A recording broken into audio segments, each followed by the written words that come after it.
Në një qeverisi parlamentare, asnjë zyrtar kështë apo popullin edukim qytetar mbi pushtetin, përgjegjësinë dhe sovranitetin hyrje, keqkuptimi I rrezikshëm I pushtetit. Në shoqëri që formalisht quhen demokratike, por praktikisht vuaj nga deformimi I institucioneve, është krijuar një keqkuptim I thellë.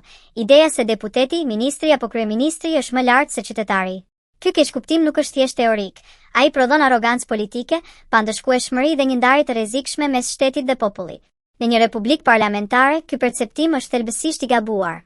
Jo vetëm që nuk është I vërtet, por bie ndesh drejt për drejt me parimet bazë mbi të cilat ngrihet vetë shteti modern demokratik. Një sovraniteti buron nga populli, jo nga karigia. Parimi themelor I çdo republike parlamentare është I qartë dhe I panegociueshëm. Sovraniteti I përket popullit.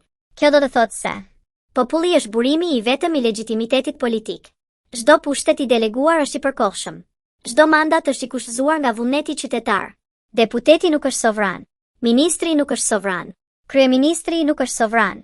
Sovrani është qytetari. Institucionet ekzistojnë vetëm si instrumente të administrimit të këtij sovraniteti, jo si pronë private e elitave politike. 2. Deputeti, përfaqësues, jo sundues.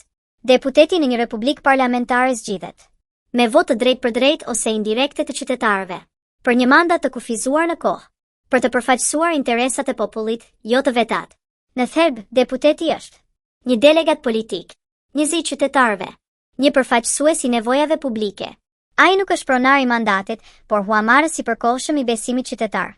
Në momentin që deputeti hesht përballë padrejtësisë, mbron interesa klienteliste, shndërrohet në noter partie, ai trajton funksionin kushtetues të përfaqësimit. 3. Parlamenti, institucioni I popullit, jo stre e kastës. Parlamenti I Shqipërisë nuk është një klub politik, një zyrë partie, një arenë privilegjesh personale. Parlamenti është institucioni më I lartë përfaqësues, forumi I debatit publik, mekanizmi I kontrollit të qeverisë. Në teori çdo ligj duhet të lindë nga nevojat shoqërore, duhet të debatohet publikisht, duhet të shërbejë interesin e përgjithshëm.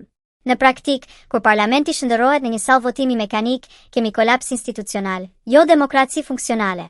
4. Qeveria, pushtet I deleguar, jo autoritet absolut. Qeveria në një republikë parlamentare nuk zgjidhet drejt për drejt nga populli. Emërohet mbi bazën e shumicës parlamentare.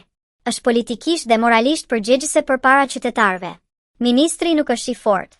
Ministri është administrator publik me përgjegjësi të lartë. Kryeministri nuk është udhëheqës suprem. Ai është koordinator politik I një qeverie të përkohshme. Çdo vendim qeveritar duhet të justifikohet, duhet të shpjegohet, duhet të llogaridhet. 5. Llogaridhënia, themeli I demokracisë reale. Pa llogaridhënie, zgjedhjet janë formalitet, institucionet janë dekor. Shteti kthehet në aparat pushteti. Llogaridhënia nënkupton transparencë, përgjegjësi politike, ndëshkim për abuzimin. Në një sistem të shëndetshëm, ministri jep dorëheqjen për dështim. Deputeti humbet mandatin për tradhti përfaqësimi. Qeveria rrëzohet për humbje besimi. Kjo nuk është destabilitet.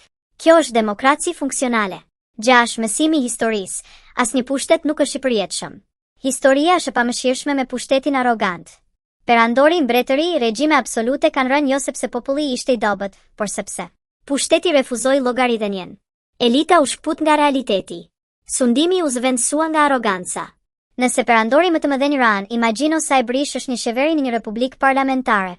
7. Vota, arma më e thjeshtë dhe më fortë e qytetarit. Në një republikë parlamentare, qeveria nuk përmbyset me dhunë. Pushteti nuk merret me forcë. Ndryshimi vjen me votë. Kota është instrument ndëshkimi, mjet korrigjimi, akt sovran. Kur qytetari nuk voton, voton nga frika, voton nga interesi I ngushtë. Ai ja dorëzon sovranitetin dikujt tjetër. 8. Republika parlamentare nuk ka mbretër.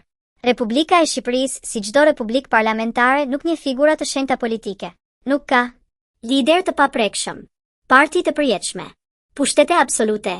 Ka vetëm mandate të përkohshme, besim të kushtzuar, përgjegjësi të vazhdueshme. Qytetari nuk është subjekt, është sovran. Demokracia nuk është dhuratë, është përgjegjësi e përditshme. Qeveria nuk është mbi popullin, është nën popullin. Kur kjo harrohet, shteti degradohet, institucionet boshatisen, shpresa shndërrohet në cinizëm. Kur kjo kuptohet, pushteti frenohet, korrupsioni ekspozohet, demokracia merr frymë. Një republikë parlamentare është aq e fortë sa qytetarët e saj janë të vetëdijshëm.